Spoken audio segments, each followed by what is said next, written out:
So today's lecture is the last step for cellular respiration. So the topic today entitled Oxidative Phosphorylation and Electron Transport Chain. So the learning outcome for you to be able to describe the electron transport chain and its role during aerobic respiration. Okay. We'll see how the oxygen will be used later to produce water and energy. Okay. To describe the chemiosmosis theory of generation of ATP as a result of oxidative phosphorylation and electron transport chain, and explain the function of shuttle system, which involve the glycerol phosphate shuttle and malic aspartate shuttle in cellular respiration. Okay, so the lecture content today, I will cover the overview of cellular respiration to refresh our memory about the glycolysis and the Krebs cycle, and the concept for each cellular respiration steps, and role of enzyme complex in electron transport chain and energy calculation. And also, lastly, we cover the special topic for shuttle system. So this is the whole overview, organelles, and compartmentalization in the cells that involve for cellular respiration. So in the cytosol, the cytoplasm structure involve the glycolysis, and the pyruvates that produce from the glycolysis will undergo the pyruvate oxidation when it is translocated into the mitochondria to undergo the citric acid cycle. Okay, so citric acid cycle occur in the mitochondria. So ATP produced from glycolysis and citric acid cycle, you need to know, it is produced by substrate level phosphorylation. And the ATP produced from the electron transport chain produced by oxidative phosphorylation. Okay, so it occur in mitochondria because the product from the citric acid cycle localized in the mitochondria. Okay, so ATP synthesis, there are two different ways of to synthesize the ATP. So what is substrate level phosphorylation? Is a direct formation of ATP by phosphorylation process. Transfer of phosphate group from a substrate to the ADP. So adenine diphosphate will become the adenine triphosphate. And what about oxidative phosphorylation? It is indirect ATP formation or synthesis through redox reaction. Reduction oxidation reaction, which involve the presence of oxygen in electron transport chain. Okay, so from this process, it produces about 30 ATP, almost 90% ATP from the total ATP that is produced from the cells.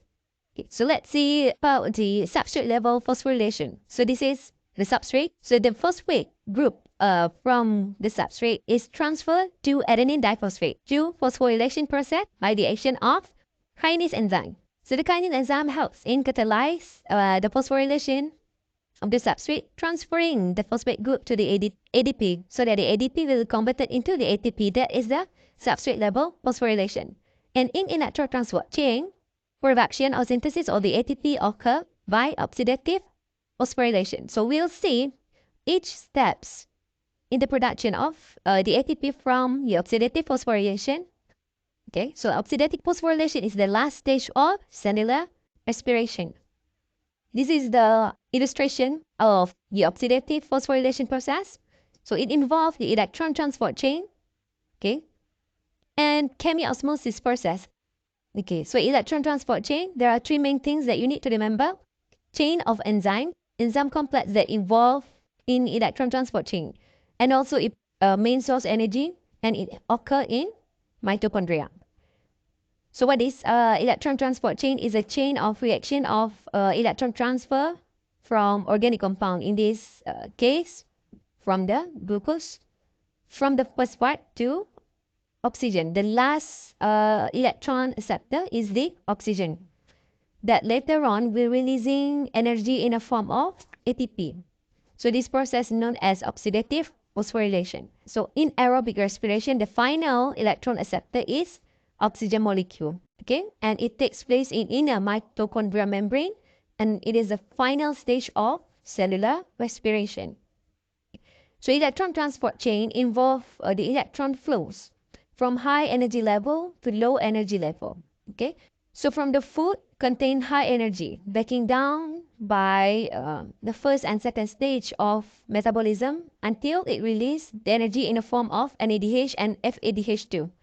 That from here, the electron transport chain starts to occur, and later on, the electron will be transferred to the oxygen that it later will produce the waste in the form of water and produce the energy. So electron transport chain, principally it will create a chemiosmotic gradient or electrochemical gradient. That the electrochemical gradient will allow the diffusion of the protons, the hydrogen ions, in and out matrix to the inner membrane, that the electron gradient will produce the ATP. So before we go each steps in ETC, let's look at the mitochondria where the ETC occur. Okay, so the mitochondria is double membrane organelle. So it have the outer and inner membrane. Okay, so outer membrane is highly permeable to ions. So it contains enzyme necessary for citric acid cycle. So remember how pyruvate oxidation occur. Okay, and inner membrane is impermeable to various ions and contains uncharged molecule electron transport chain and ATP synthesizing enzyme. And intermembrane space contains enzyme like adenylate kinase, and the matrix contains the ATP that produce lots of ADP, EMP, NAD, NADP, and various ions like calcium, magnesium, and etc. So in electron transport chain, involve the transfer of electron that later 2 electrons and 2 protons is needed to react with half molecule of water to produce H2O and energy in the form of ATP. So NADH enter from the complex number 1, FADH2 enter from the complex number 2, that later on, 1 NADH molecule will produce 3 ATP and 1 FADH2 molecule produce 2 ATP. Okay? In aerobic respiration. So this is just an overview. So when we talk about the electron transport chain, it involves a complex or system of enzyme, complex number 1, number 2, number 3, and number 4. Okay, so basically the electron donors in the form of NADH and FADH2 from the Krebs cycle will donate their electron to set of enzyme complex.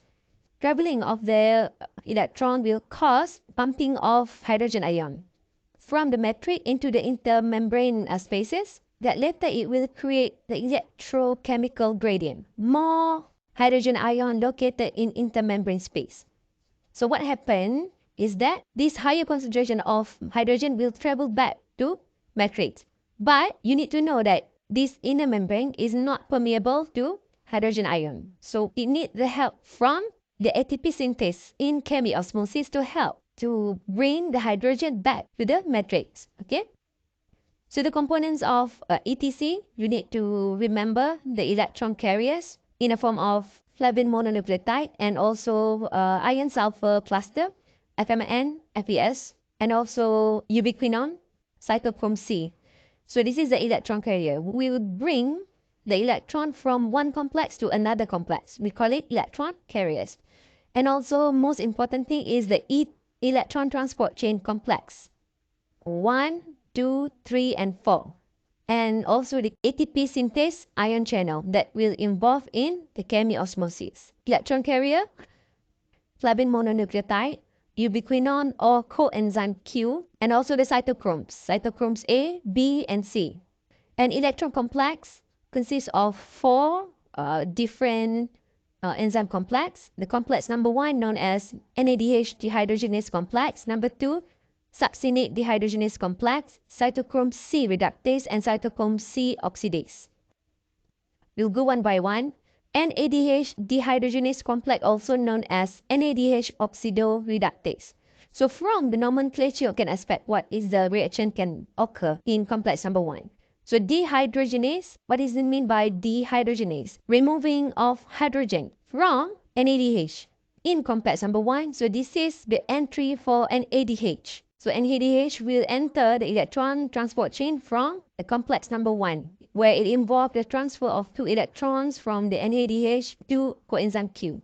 From here, losing 2 electrons and also losing protons. So 2 electrons will be transported with the help of carbene mononucleotide and iron sulfur to Q here. Coenzyme Q is a electron carrier. So it will carry 2 electrons to the other complex. So the complex number 1 stops here.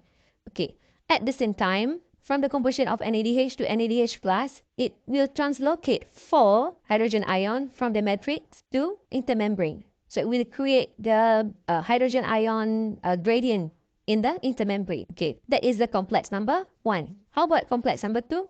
So complex number 2 is the entry point for FADH. And complex number 2 consists of succinate dehydrogenase and iron sulfur cluster or heme group. So this complex catalyzes the reaction for oxidation of succinate to fumarate, releasing 2 electrons and 2 protons. So the electron later will be received by coenzyme Q here. So coenzyme Q is the electron carrier. So it will bring the electron that formed from the oxidation of the succinate to complex number 3. Okay? But please remember, in complex number 2, there is no translocation of hydrogen ion from matrix to intermembrane. Now, from the both complex number 1 and complex number 2, the electrons are ready now to be carried from the ubiquinone to complex number 3. So complex number 3 known as cytochrome C reductase. Complex consists of the cytochromes and iron sulfur cluster. So in complex number 3, ferrum, iron sulfur and heme group in this complex will pull the electron from the QH2. Okay? And then later it will be transported into cytochrome C. Okay, so from QH2, electron will be removed and then transferred to cytochrome C by cytochrome C reductase enzyme. And then cytochrome carrying the electron will transfer the electron to complex number 4. So complex number 4 is the final step of electron transfer in electron transport chain. So the complex consists of cytochrome oxidase, heme, and also copper group. Okay, just you need to know that electron from the cytochrome C will be transferred to oxygen, the last electron acceptor. Now it is reduced to form the H2O. So since 2 electrons are required to reduce 1 molecule of oxygen to water, so for each NADH, oxidize half of oxygen to reduce to water. So this reaction only requires half of the water molecule. And from this complex number 4, 4 protons are translocated across the membrane. So now finish with complex number 4. So how hydrogen ion from intermembrane spaces pumping back to mitochondrial matrix in order to generate the ATP. So ATP synthase will move the hydrogen ion in intermembrane back to the matrix by the help of ATP synthase because the inner membrane is not permeable to the ions. So the energy from the influx of photons into the matrix is used to generate ATP by phosphorylation. So H ion pumping energy flux from the electrochemical gradient help the process of phosphorylation by ATP synthase enzyme complex from the ADP to ATP, adding phosphate group to the ADP to form the ATP. So you need to know, in order 1 ATP needs to be generated, it requires 4 protons to be pumping to the matrix. So 1, 2, 3, 4 hydrogen pump into the matrix and 1 ATP will be generated. So there are difference between ATP generated from NADH and FADH2. Okay, so for every NADH molecule that is oxidized, 10 hydrogen ion or protons are pumped into the intermembrane space and yield about 3 ATP molecule. Okay, if we can go back, so this is the complex number 1. We can remember NADH pumping 4 hydrogen out to intermembrane space. So 4 and complex number 3, another 4 and complex number 4, 2. So 4, 4, 2 equals to 10 hydrogen. So remember, 4 hydrogens is needed to produce 1 ATP. So 10 hydrogen from the NADH usually produce 2.5 or some books referring it to 3 ATP. But recall back, the FADH, it enter the electron transport chain at complex number 2, produce 4 to 6. So 6 divided by 4. So equally, it will generate 1.5 or 2 ATP per 1 molecule of FADH2. So when you know how many NADH produced from the Krebs cycle and how many FADH produced from the Krebs cycle, you can do your calculation, right?